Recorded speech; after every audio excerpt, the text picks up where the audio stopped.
ከልጅነቱ ጀምሮ ታታሪ ሰራተኛ ነበር። ከመናኸሪያ ተሸካሚነት እስከ ረዳትነት ሰርቷል። የሚያገኘውን ገንዘብ ቆጥቦም ወደ እርሻ ስራ ገብቶ ነበር። አቶ አበራ መናራ ነበርኩ። አሮጌ መናራ ላይ ተሸካሚ ነበርኩ። ተሸካሚ ነው ሲል ኩል ዘራ ነበርና የዛኔ 92 እና 93 አካባቢ ነው። ከዛ እየተሸከምኩ ቀን ለቀን እየተለወጥኩ ከዛ በኋላ ወደ ረዳትነት መኪና ላይ ረዳትነት ጀመርኩ። አሸዋ ድንጋይ መደለል ጀመርኩ።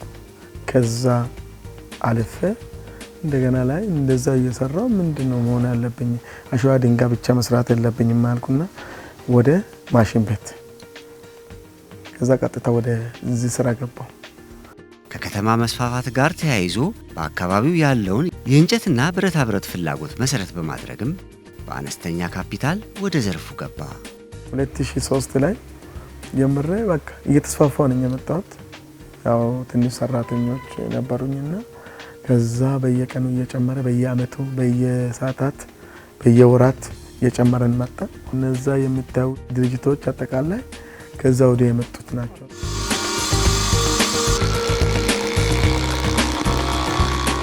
የአነስተኛና መካከለኛ ኢንተርፕራይዝ ፋይናንስ ፕሮጀክት ለመካከለኛ ኢንተርፕራይዞች የሚያቀርበውን ድጋፍ ተጠቃሚ መሆን የቻለው አቶ አበራ ዛሬ ላይ 3 ቅርንጫፎችን ከፍቶ በሰፊው እየሰራ ይገኛል። ለበርካታ ሰዎችም የሥራ ዕድል ፈጥሯል። 2003 ላይ ወደ 10 ሰራተኛ ነበረኝ። ከ10 ሰራተኛ 2004 ላይ ወደ 20 ሰራተኛ 21 22 አካባቢ ደረሰብን። እስከ 100 ምናምን ሰራተኛ አለ ማጠቃለያ። ተማሪ ነበርኩ። ትምህርቴን ጨርሼ 1 አመት 2 አመት አካባቢ ቤት ነበርኩ እና ያው ስራ እየፈለኩ ነበርና እንደ አጋጣሚ ያው እዚህ ጋር የወጣውን ማስታወቂያ አይቼ መጣሁ። እዚህ በዛ ስራዬን ቀጠልኩ እና ያው በተማርኩት ፊልድ አላገኘውም ነበር ስራ። እዚህ ሲመጣ ስራ እስካሁን ወደ 4-5 አመት ሆኗል እየሰራሁ ነው ያለሁት። እዚህ ከመምጣቴ በፊት ያው ለፈርኒቸር ምንም አይነት እውቀት አልነበረኝም። እዚህ ድርጅት ከገባሁ በኋላ ብዙ አይነት ሙያዎችን አግኝቻለሁ። እዚህ በድርጅት ውስጥ የሚሰሩ ስራዎችን አብዛኞቹን ማድረግ እችላለሁ። ያው ማለት እዚህ ጋር ያገኘሁት ሙያ ነው። ሙያውን ብቻ አይደለም ያገኘሁት፣ በኢኮኖሚ ደረጃ እንደዚህ አልነበርኩም። አሁን የተሻለ ህይወት እየኖርኩ ነው። ትላንትና ያው ትምህርት ስጨርስ ያለ ስራ ስትቀመጥ ያለው ድብርቱን እነዛ ነገሮች ነበሩ። እዚህ ድርጅት ከመጣሁ በኋላ ያው በሙያም ስትሰራ ደስ እያለ ትሰራለህ።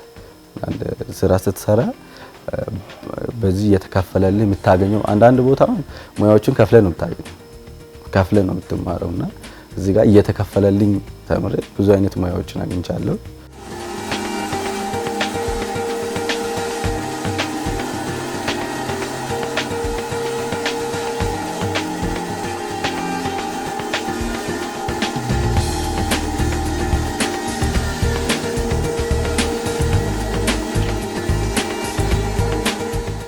ያው የመንግስት ድጋፍ ብዙ ነው። ምናልባት ቦታም ተሰጥቶኛል።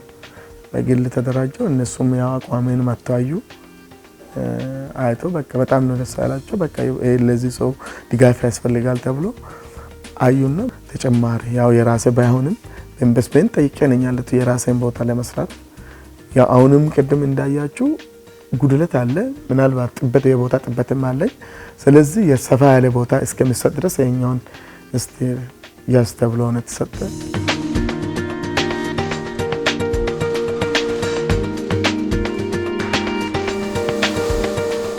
በምግብ ሳይንስ የማስተርስ ዲግሪ ያለው አቶ ታምራት በሙያው ለበርካታ ዓመታት በመምህርነት አገልግሏል። በአካባቢው የህፃናት ምግብ ፍላጎት ከፍተኛ እንደሆነ ሙያው ጠቁሞታል። በዚህም ከባለቤቱ ጋር በመነጋገር ይዙታ በሚል ስያሜ የተመጣጠነ ዱቄት ማምረት ጀመረ። ምጥን ምግብ ለማዘጋጀት እኔ በምግብ ሳይንስ የማስተርስ ዲግሪ አለኝ።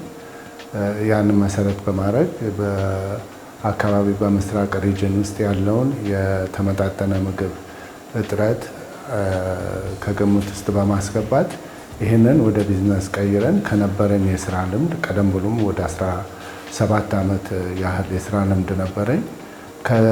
በምግብ ምርት ፋብሪካ ውስጥ ሰራ ስለነበረ ያንን መሰረት በማድረግ የተመጣጠኑ ምግቦችን በባልትና መልክ የማዘጋጀት ስራ ቢዝነስ ጀመርን።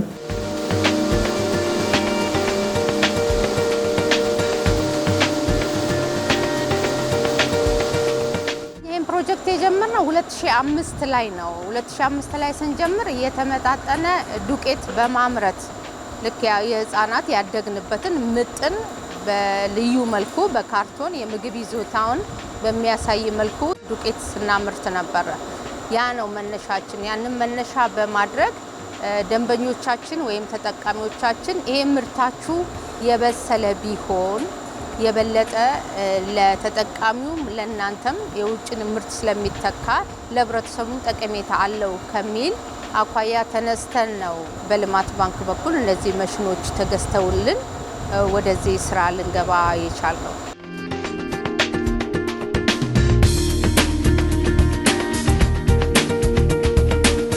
ምርታቸው ተወዳጅ በመሆኑ ከፍ ባለ ደረጃ መስራት እንዳለባቸው አመኑ። የተለያዩ ምርቶችን ሊያቀነባብር እንደሚችል ያመኑበትን ማሽን ለመግዛት ግን አቅም አጠራቸው። ፕሮጀክቱ ለአነስተኛና መካከለኛ ኢንተርፕራይዞች ባመቻቸው የሊዝ ብድር ተጠቃሚ በመሆን የልማት ባንክ ዘመናዊ ማሽን ገዛላቸው። መንግስት ባመቻቸው የሽግግር አቅም ማጎልበት የቦታ አዌርነሱን የመፍጠር በጥቃቅ በማይክሮ ደረጃ ብድር የመስጠት በእነዛ ሂደት ውስጥ ሄደን ነው ወደዚህ የደረስነውና ያንን ሂደቱን ስንሄድ ምንድነው መንግስት በልማት ባንክ በኩል ከጥቃቅን አነስተኛ ሽግግር ያደረጉ ወደ መካከለኛ ለተላለፉት የልማት ባንክ የማሽነሪ ሊዝ ግዢ ምችችት አድርጎ ነበረ።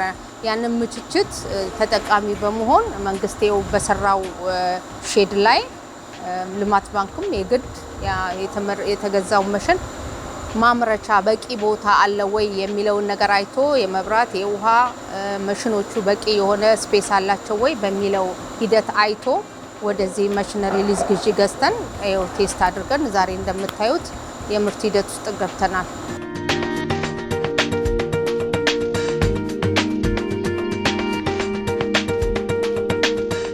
45 ሰራተኞች አሉን።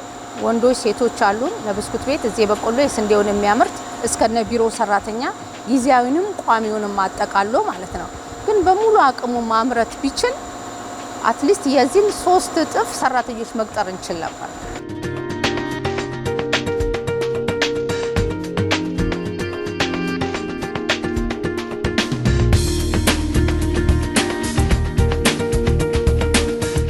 እነዚህን ኢንተርፕራይዞች በመደገፍ ስራ ውስጥ ወደ 116700 አካባቢ የሚሆኑ የስራ እድሎች ተፈጥረዋል።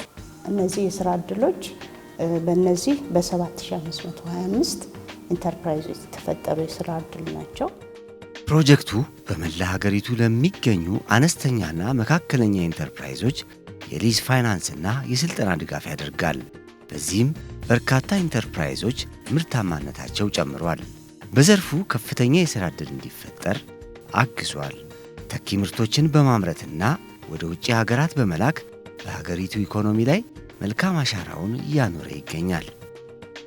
የመነሻ መዋጫ ካፒታሉ መጀመሪያ እንደዚህ የራሴ ነው ማለት ከራሴ ነው ያደረኩት። ግን ማሽኖቹ በልማት ባንክ ነው የገቡት እና ልማት ባንክ ብቻም ሳይሆን ቦታውን ደግሞ የሰጠን የመቀሌ ክላስተር ሼድ የኢንዱስትሪ ፓርኮች አስተዳደር የነሱ ክላስተር ሼድ ነው። እሱም ደግሞ ቦታውን ሰጠን።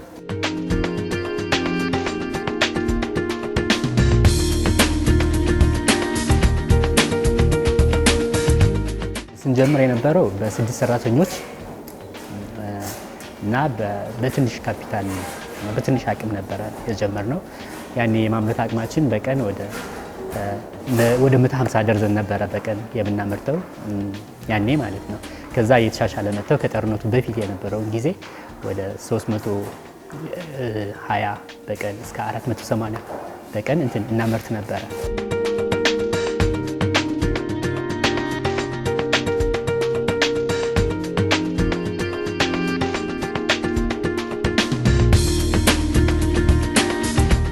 በባህር ማዶ የወሰደውን ስልጠና መሰረት አድርጎ የጀመረው ቢዝነስ ወደ ገበያ ለማውጣት ሲሰናዳ ነበር አሁን ወደ ተሰማራበት ሙያ የገባው አቶ የዝና። ቻይና ውስጥ የጌጣጌጥ ስራ ስልጠና ነበር ሰልጥኜ የመጣሁት። ያን የሰለጠንኩትን ስራ ወደ ከተማ ወይም ደግሞ ወደ ሱቆች ወይም ወደ ገበያ ይዞ ለመግባት ሙከራ እያደረኩ ነበርና በዛው አጋጣሚ እኔ የሰራኋቸው የጌጥ ስራዎች ድንጋይ የሚፈልጉ ሆነው አገኘሁ። በዛ የተነሳ ነው እንግዲህ ወደዚህ ወደ ከበሩ ማዕድናት መግባት ግድ ሆነብኝ።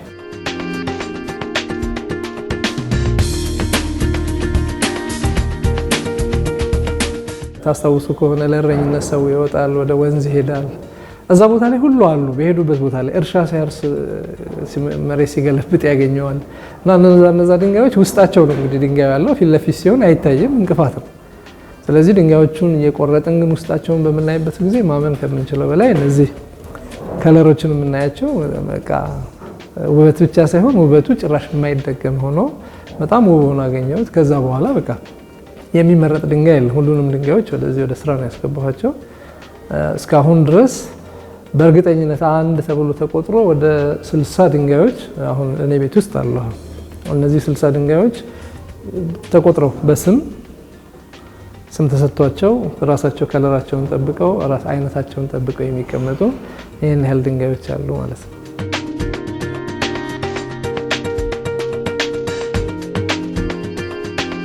ዘርፉ በሀገራችን ያልተለመደ በመሆኑ አቶ የዝና ራሱ ባለሙያዎችን ያሰለጥናል፣ ሰልጣኞችንም ራሱ የስራ ዕድል ያመቻቻል። አሁን ወደ 34 የሚሆኑ ሰራተኞች አሉ። በቋሚነት ወደ 17 ሰራተኞች አሉ። ሌላው ደግሞ እየሰለጠነ ሆኖ ወደ ስራ ሊገባ የተዘጋጀ እንደዚሁ 17 አካባቢ ሰራተኞች አሉ። ወደ 34 አካባቢ ሰራተኞች አሉ። ድርጅቱ የሚፈልገው በትንሹ ወደ 63 ሰው ይፈልጋል። ረዳትነት ምናምን ሳይሆን በቀጥታ የሚሳተፍ ወደ 63 ሰው ይፈልጋል። ነገር ግን ይህንን ከ6 ወር በላይ ሆኖናል፣ ለጥፈናል። ማስታወቂያ ላይ ያው ሰው የለም። ነገር ግን አሁን ከስራና ክህሎት ለዚህ ለስራ ላይ ልምምድ ከሚወጡ ወጣቶች እነሱን መልምለን ስልጠና እየሰጠሁ ነው ያለሁት።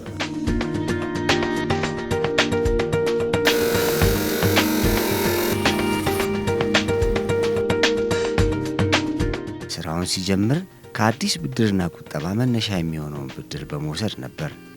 ጠንክሮ በመስራቱ ብድሩን በአጭር ጊዜ መመለስ ቻለ። ገበያው እየደራ የምርት አይነቱም እየጨመረ ሲመጣ ከኮልፌ ክፍለ ከተማ መስሪያ ቦታ ተሰጠው። ቢዝነሱን ከፍ ለማድረግ ደግሞ ከልማት ባንክ የሊዝ ተጠቃሚ ሆኗል።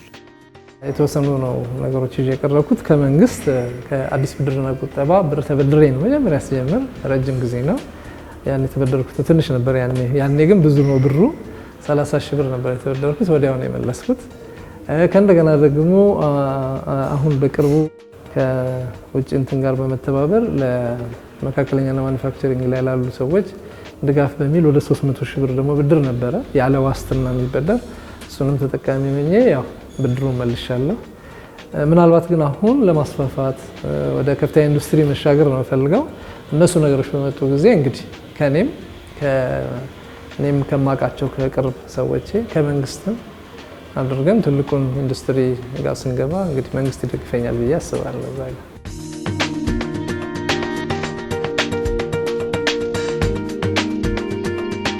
ፕሮጀክቱ ተስፋ ያላቸውን ኢንተርፕራይዞች ውጥናቸው እውን እንዲሆን የተለያዩ የሥራ ላይ ስልጠናዎች ሲሰጥ ቆይቷል። አነስተኛና መካከለኛ ኢንተርፕራይዞች ተጣጥረው በራሳቸው አካሄድ ነው የሚሄዱት። እውቀት ይጎላቸዋል። የቴክኖሎጂ አጠቃቀም ላይ ትንሽ ችግር አለባቸው። እነዚህን ችግሮችም ለመቅረፍ ደግሞ እውቀታቸውን ሰፋ ለማድረግ የቴክኒክ እውቀት እንዲሁም ሌሎች ልዩ ልዩ ስልጠናዎች ሶፍት ስኪል እና ቴክኒካል ስኪል የምንለው በዚህ ረገድም ደግሞ መደገፍ አለባቸው በሚል ይህንንም እንደ አንድ ኮምፖነንት ይዞ ፕሮጀክቱ ይህንንም ማነቆ ለመፍታት ስራውን እየሰራ የነበረ ፕሮጀክት ነው። በቅርብ ጊዜም የተጠቃለለ ሪፖርት ወጥቷል።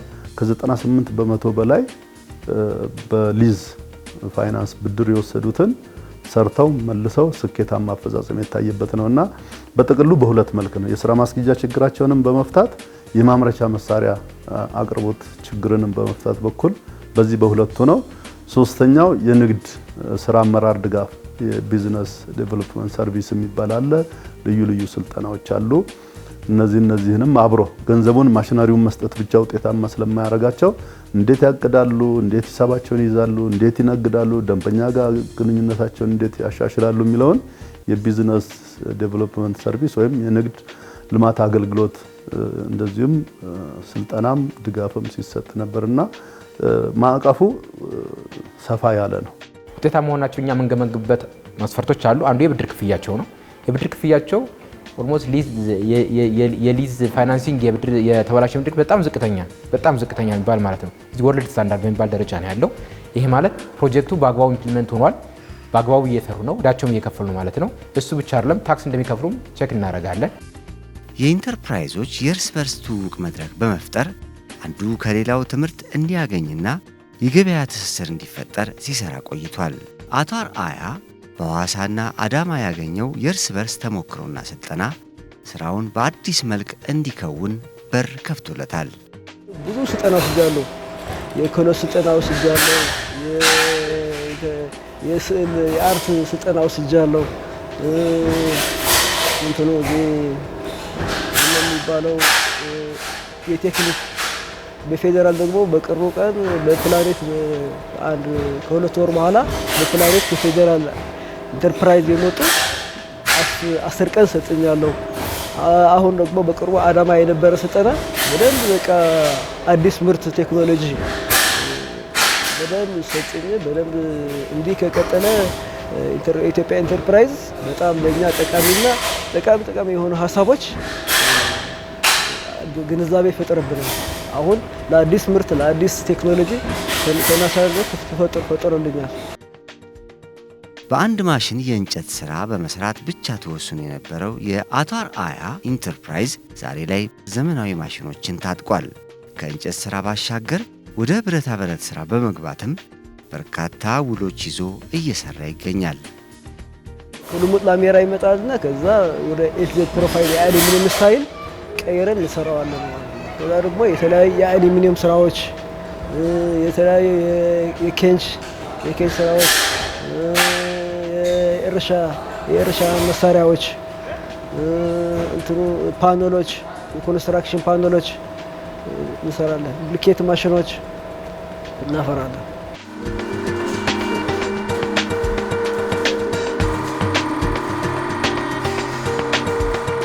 በቴክኒክና ሙያ ኮሌጆች የሰለጠኑ ባለሙያዎች ሙያቸውን ከማሳደጋቸውን ባሻገር የሥራ ዕድልም ተፈጥሮላቸዋል። በፊት የነበረኝ ምንም ከትምህርት ቤት ነው ወደዚህ የገባሁት። ከዛ በኋላ ብዙ ስራ በተለይ የሚገኝ ሙያ ነው። ብዙ አይነት ሰው ስለምታገኝ ብዙ አይነት ሙያ ትይዛለህ። የብረታ ብረት ስራዎች፣ የአሉሚኒየም፣ የጣውላ ስራ ይሰራል። በገበያ አንጻር በፊት ጀምር በወር እስከ 2000 ምናምን ይከፈል ነበር። አሁን አሪፍ ነው። እስከ 30000 ምናምን 40000 ምናምን ይከፈለናል። የአነስተኛና መካከለኛ ኢንተርፕራይዝ በርካታ ዜጎች የሥራ ዕድል የመፍጠር አቅም አላቸው። በተለይ ደግሞ በተለያዩ ዘርፎች ለሰለጠኑ ባለሙያዎች ሙያቸውን እንዲያሳድጉና የገቢ ምንጭ በመፍጠር አማራጭ መስክ ሆኗቸዋል። በእንስሳት እርባታ የፒኤችዲ ዲግሪ ያለኝ አለማያ ዩኒቨርሲቲ። በዚህ ዘርፍ ላይ ኦልሞስት ከ1987 ጀምሮ በተለያየ ደረጃ በግለሰብ ፋርሞችን ከማማከር ጀምሮ በፋብሪካዎች ላይ የመስራት ኦልሞስት የ30 ዓመት አካባቢ ልምድ አለኝ። መጀመሪያ ምንም እውቀት አልነበረኝም ስገባ። ከዛ እነሱን ሲቆርጡ እያየን መቁረጥ ለምጃለኝ። ዚፕ እንዴት እንደሚለጠፍ እንዴት እንደሚቆራረጥ ተምሬበታለሁ። ለቤተሰቤም ደህና ክፍያ ትከፍለኛለች፣ እሰራለሁ። የተማሩት ኬሚካል ኢንጂነሪንግ ነው። ወደዚህ ድርጅት የገባሁት ጥር 8 ነው። እኔ ብዙ ጥቅም አግኝቻለሁ እንደራሴ ማለት ነው። ምክንያቱም ወርክ ኤክስፒሪየንስ አለ። በቃ ከሰው ጋር ራሱ እንዴት ተግባብቶ መስራት እንዳለብን ተምሬያለሁ። እየሰራሁ ባለሁበት ደግሞ የአእምሮ እርካታ አለ። ከሰው ጋር የመግባባት እውቀት ይኖራል።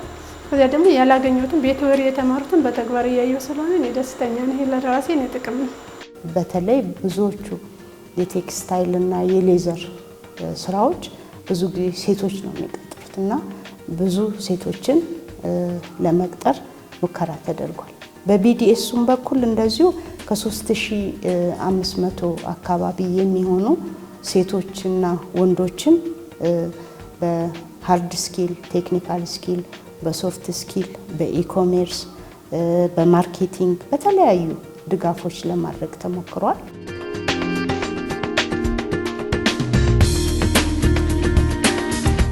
በማህበር ሲደራጁ የእንቁላልና የስጋ ዶሮ ለማርባት ነበር። በቅድመ ጥናታቸው ያገኙት ውጤት ግን ለዶሮ እርባታ የሚሆን ግብአት እጥረት እንዳለ ነበር። እናም ማህበሩ የግብአት ምርት ላይ ትኩረቱን አደረገ። የጀመርነው 2015 ነው። ያው እኔም በሌላ ሙያ ላይ ነበርኩኝ። ግን ያው አሁን ዶሮ እርባታ ለመጀመር ነበር ሁለቱንን ዶሮ እርባታ ለመጀመር ነበር መጀመሪያ ያሰብነው። ከዛን ያው ዶሮ እርባታ ለመጀመር አንዳንድ ነገሮችን አንዳንድ ጥናቶችን ስናደርግ ከአርቢውም ከባለሙያ ጋርም ስናወራ ያው ትልቁ ችግር ትልቁ ፈተና የሆነው መኖ ነው። መኖ አንደኛ እጥረት ነበረ በዛን ጊዜ፣ ሁለተኛ ደግሞ የኳሊቲ ችግርም አለ እና ያን ስናስብ በቃ ወደዚህ ለመምጣት አሰብን ማለት ነው።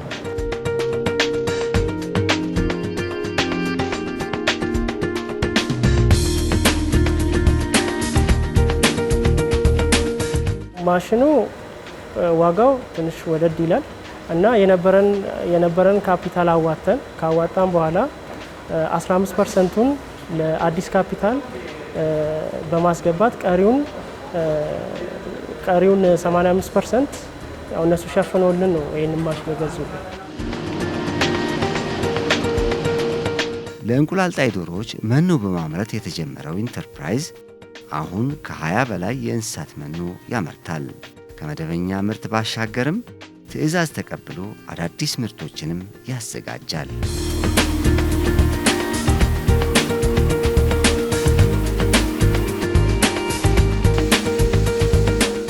እዚህ የምናመርተው በጥቅሉ ወደ 18 አይነት መኖ እናመርታለን። ከዛ ውስጥ ወደ 4 አካባቢ የሚሆኑት በትዕዛዝ የሚመረቱ ናቸው።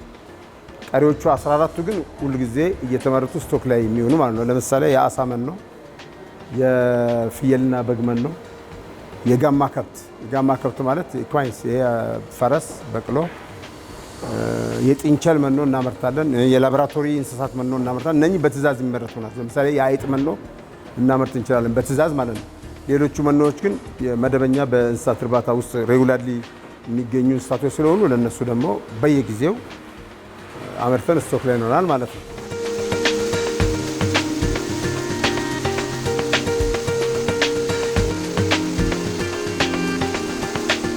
ካፒታላችን በአንድ አመት ውስጥ እንኳን በጣም ብዙ ለውጥ አይተናል። የስራ እድልም ለብዙ ሰዎች ፈጥረናል። እዚህ ከገባን በኋላ ወደ 18 ሰዎችን ጨምረን አሁን ወደ 29 የሚሆኑ ሰራተኞችን አለን። አሁን ያለን ካፒታል ወደ 14 ሚሊዮን የሚጠጋ ሀሴት አለን።